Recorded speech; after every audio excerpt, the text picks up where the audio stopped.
Hi, everyone. Welcome to another BIMcollab knowledge session. These are sessions where we share tips and tricks to help you to get the most out of our software in short, technical, and to-the-point sessions. So first of all, I want to thank you for joining us today. The goal is to share some handy features that are very often underestimated, but that can help you to take your issue management workflow to the next level. My name is Gabriela Rocha.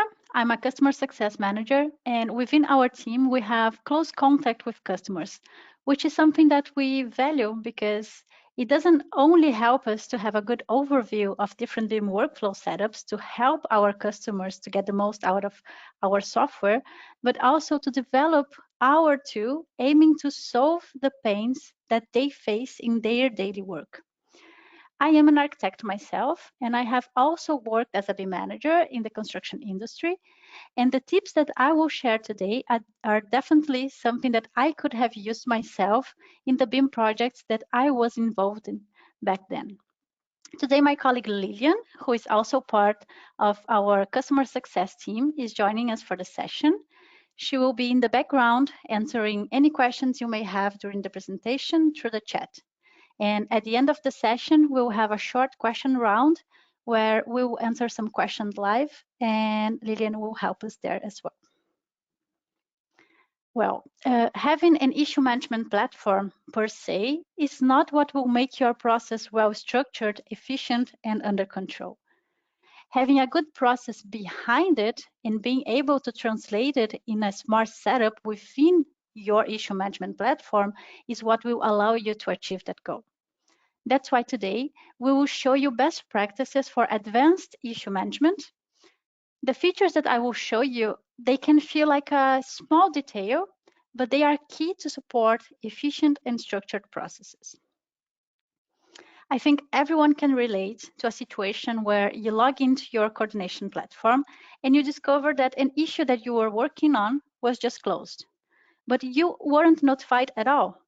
So you open it to understand what happened there, but there are no comments, no new inputs, no new updates. Then you question yourself, was it actually resolved? What action was taken to decide that it was ready to be closed? Or at some point, you are assigned to an issue that you cannot even understand, as there are no clear context, only a viewpoint.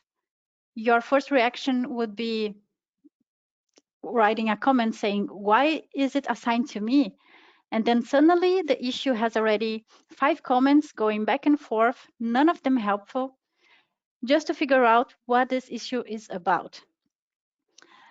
And who is also involved in, of course.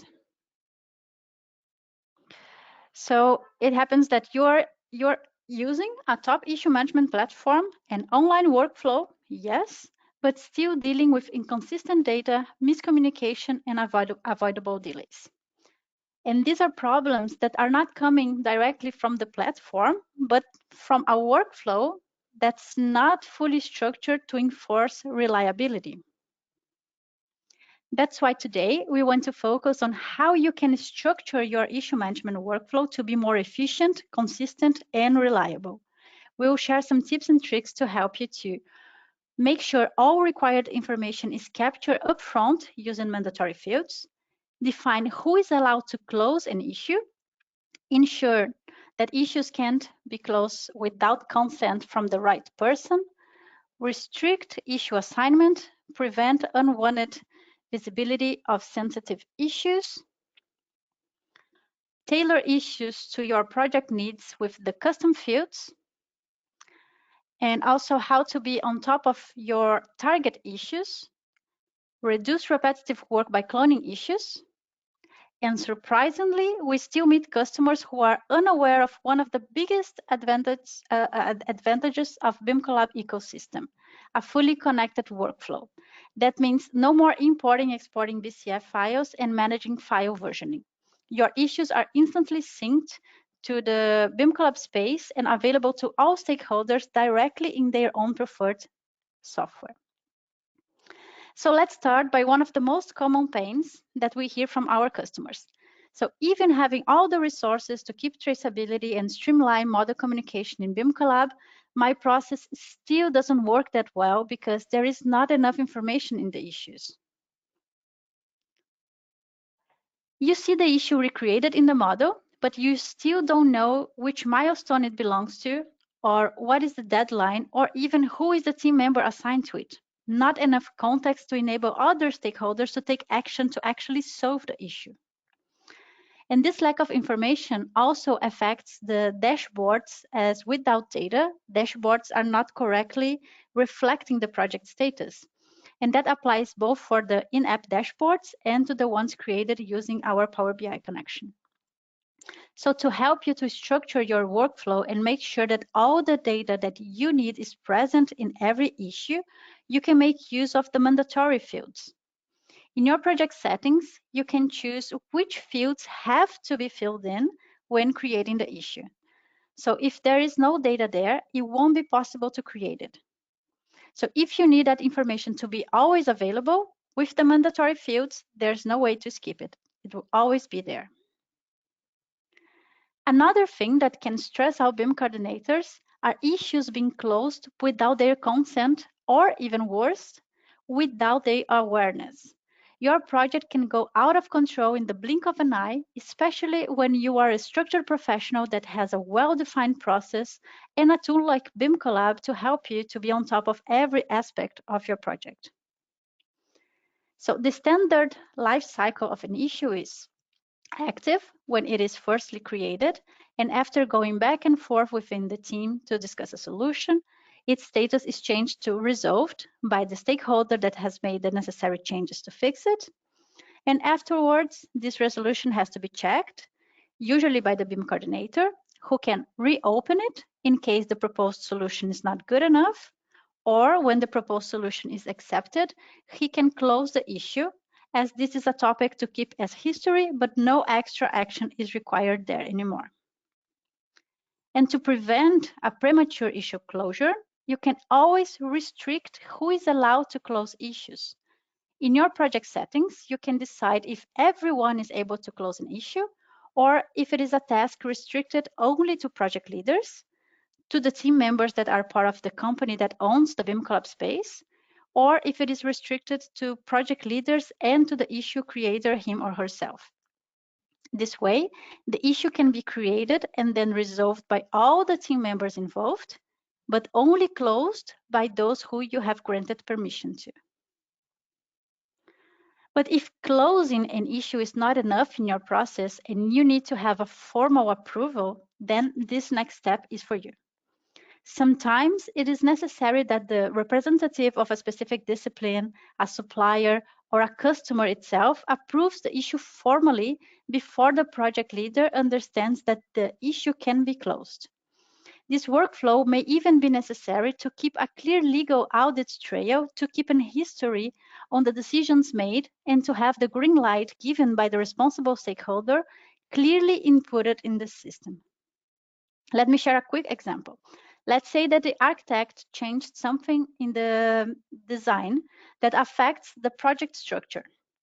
The new design needs to be formally approved by the structural engineer before moving forward and having the project leader closing the issue. When you activate the approval workflow in your project settings, the approver field is then available in your issues metadata, and you can select one or multiple approvers. This gives the project leader more context in the issue status. So after being resolved, the issue has a new status in a purple color, meaning that it is waiting for approval. And for the users that are assigned as the approvers, they will directly see the status as to approve. With that workflow in place, the project leader always have the input regarding the checking and approval of sensitive issues that require this extra attention. Moving on to the next one. This feature is especially handy when you are working on a big project with a lot of stakeholders involved. In these cases, it can get a bit difficult to know to who you should be able to assign an issue to. The assignment list can get very long, and even with the company input, it can still be a hassle to realize who is the right person to address your issue to. That's exactly why you can choose to restrict the assignment of issues only to team members within the same user group. What does it mean? In your issue management settings, you can create as many groups as you need, and the team members can be part of one or multiple groups. So for every team member, the possibilities of assignments will change accordingly to the groups that they belong to. So let's say that you are in the architectural team and need to address something to the MEP team. But within the MEP team, you don't know if the one picking up this issue should be A, B, or C. And the same happened from their part and from every other discipline's part also, to be honest. So if you decide to restrict the issue assignment only to the team members that belong to the same user group, you would be able to structure something like this. Every team member is part of a group of their own discipline, and one person from every discipline is part of a group called discipline leader. With this setup, everyone within the same discipline can cross-assign issues between them as they work closely together and they know who is working on what. But in order to address an issue to the MEP team, then the discipline leader from the architectural team has to assign it to the discipline leader of the MEP team. And this person will then reassign it to the correct team member within their own team. When such a setup is in place, it offers a clearer overview and a shorter list of possibilities, besides more control and a structured communication flow. And there are some cases where, due to confidentiality or sensitive data, there is a need to restrict who can view specific issues. If that is your case, you can allow visibility for issue creators. So when creating the issue, they can decide on making it visible to everyone, only to themselves, to people within their own company, only to project leaders, or only to a specific group. It is important to highlight that the issue creator and the person to whom the issue is assigned to can always see the issue. So there is no risk of creating one issue and never being able to see it again, or being assigned to an issue that you cannot take any action on because you cannot access it. With this feature, you make sure that sensitive data is not available to every team member that has joined the project, but only to the people it concerns to. Another thing that we also see quite often is that many times the standard issue fields are not enough, as it is important to have extra inputs coming from the project team. There are some companies that need to add internal coding, others need to have the cost impact input, and some others want to keep track of the regulatory referencing discussion within the issues, for example. Every company will have their own custom needs, and that's exactly why you can create your own custom fields. This way you can keep your data centralized and use it further to track your issues, to keep traceability, or use the data in your own custom dashboards. And as the project evolves, it can also get a bit tricky to be on top of every topic that you are involved in. It could be that you are working on an issue that has been temporarily assigned to someone else, and not every issue related to your discipline involves you directly. So to help you keeping everything under control and set up your own priorities and focus, I want to share 2 tips on how you can do that within BIMcollab. So the first one is to create your own issue classification using the flags. You can add green, yellow, or red flags to your issues, and this will be applied in personal level, meaning it is only for yourself. It is not seen and it isn't reflected to anyone else in the project. You can then classify the issues as you prefer and even use the flags as filters to focus on a specific set of issues when necessary. There is another feature that can be quite handy in that sense too, which is to follow an issue. When you decide to follow an issue, you are then always notified when it's added or updated regardless of being the issue assignee or being added as someone to be notified.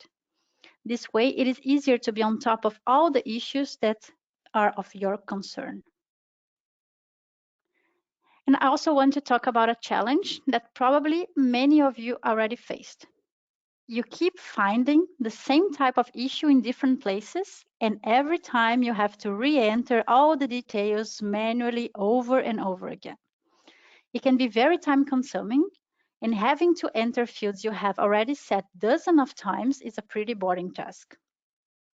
This is where the clone issue feature in BIMcollab becomes a real game changer. You can clone an issue from two places, the Issues panel and from the online web viewer. But they behave differently, and it is important to be aware of it.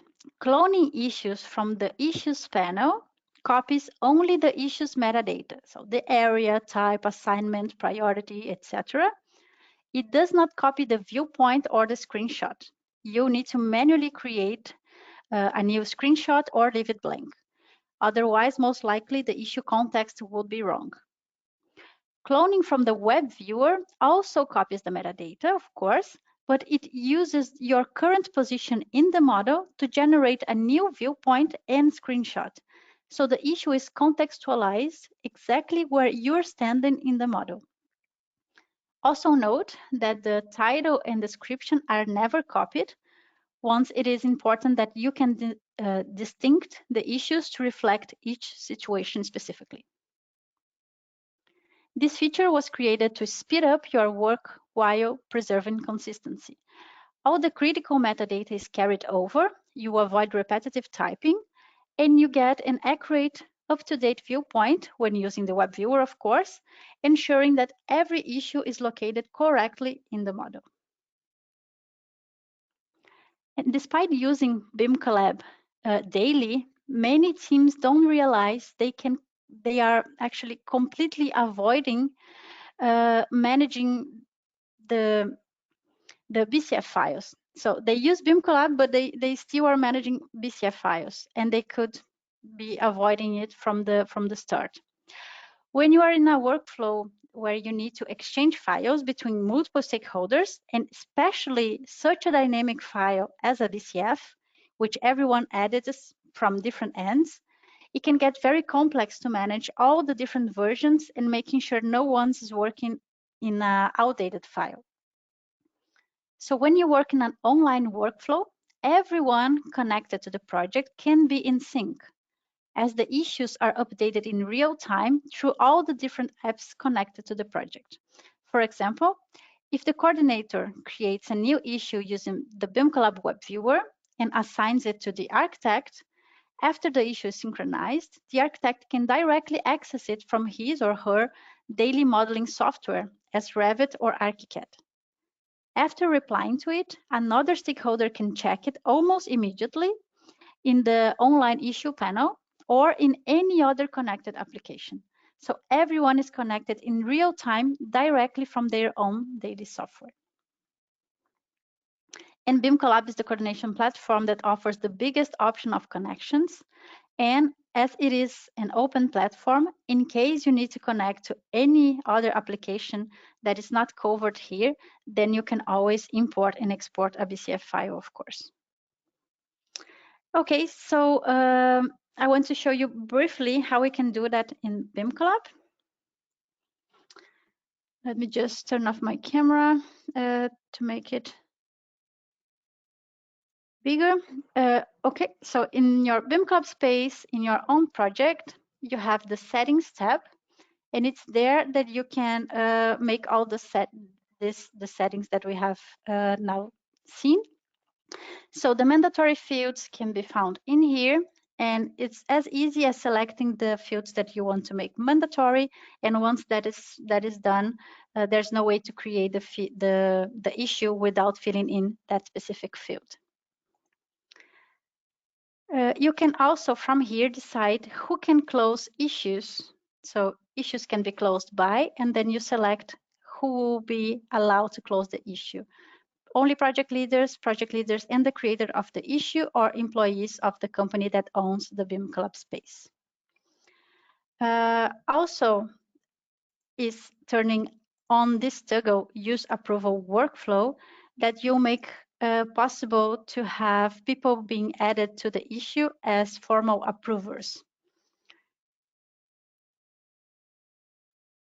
This toggle only allows to assign issues to members of the team members user groups, are the one that we have seen.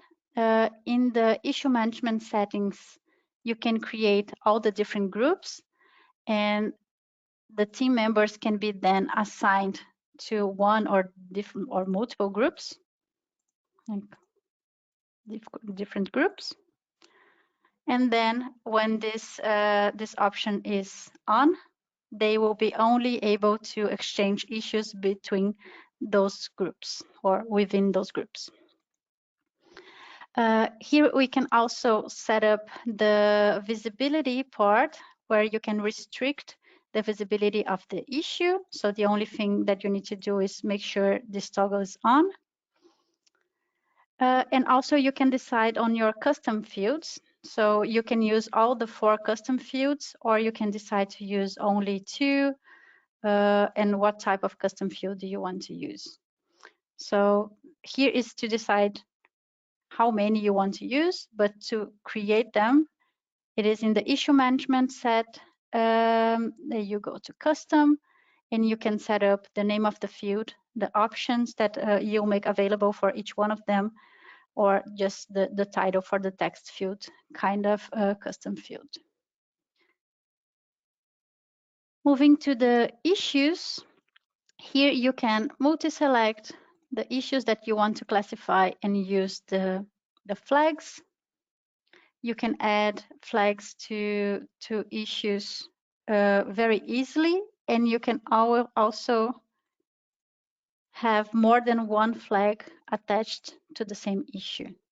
So for example, you can use that as filter. So if I want to see all the issues flagged as green, I just click here and they will be available for myself, even the ones that are also classified as yellow, for example.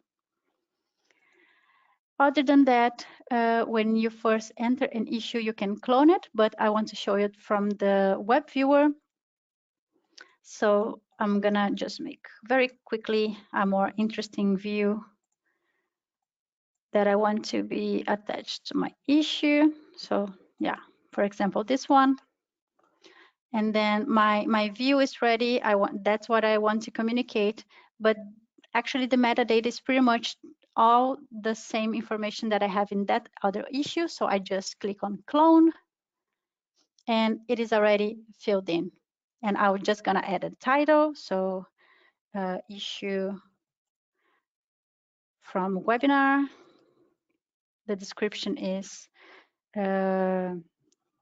this is a problem found in the structure, for example, yeah, something very generic, and then I can create it. And voila, we have the issue very easily with all the fields already filled in.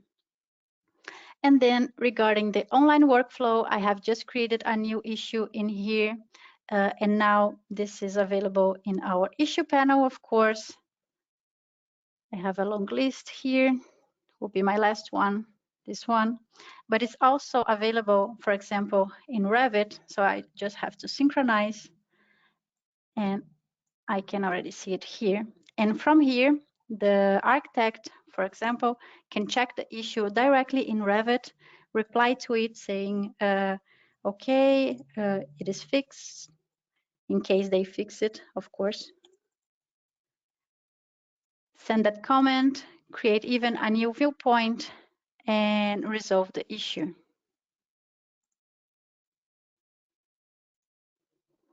All I have to do is synchronize it again. And I can see it from all other connected platforms, as from Zoom, for example.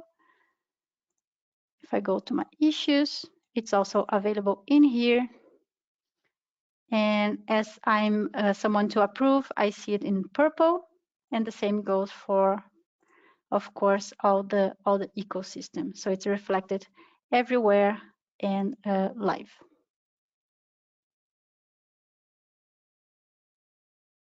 I'm just gonna update it here.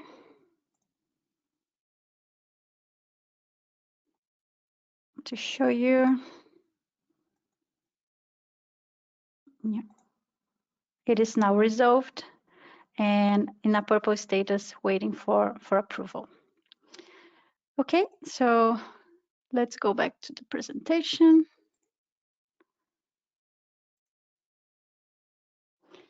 So these were the tips and tricks that we would like to show you today. Maybe you already knew some of them and some others were new to you. I hope you could get good insights from it and that you can apply it to your next project to help you improve your processes even further. Of course, there are many more features that you can benefit from when it comes to advanced issue management, as creating your own custom dashboards using our connection with Power BI and automating rechecking reported clashes in IDS smart issues when a new model version is available. But we want to keep these sessions short and we focus on the setup that can help you to structure your BIMcollab workflow in the way that best fits your own BIM processes. If you would like us to share a session about another feature or topic in depth, please let us know in the chat. We would love to hear it from you. This session will be available on our YouTube channel, so you can always rewatch it or share it with your team. If you want to know more about these features, you can also access our help center. There you can find articles explaining how they work and the step-by-step to set them up. And if the features showed in this session are still not available in your BIMcollab space, you can always upgrade it from the subscription tab within the admin section. And of course, you can always contact us as well, of course. Now we have a few minutes to answer some questions live that we have received from our audience. Lilian, can you assist me with the questions? Do we have any questions? Yes, of course. Thank you, Gabriela, for the presentation. We do have a few questions that might also be helpful for other attendees. So here goes. I have a question that asks, when you clone an issue, the original status is also taken to the new one. So does the original status from the clone also get transferred? That would be the question. Yeah, actually, no. When you create a new issue, even if it's by cloning an issue, the new status is always active. If the original issue was resolved, that won't be taken into consideration. A new issue is always has always the active status. Okay, perfect. Thank you. I hope that answers the question. I have also another question in regards to following issues. You showed that briefly. I have a question. Is it possible to follow multiple issues, and can also multiple people follow the same issue? Yes, yes, for both of the questions. So it is a personal level. So you decide which issues you want to follow, and can be one or multiple. But also it could be that many people are following the same issue. There's no problem there. Yeah. Okay, good. Thank you, Gabriela. I have another question. Is it possible to reactivate an issue that has already been closed? Yes, it's always possible to reactivate an issue, not only when it's resolved, but also when it's closed. But of course, that's a very exceptional case. But in case it is needed, yes, it is possible.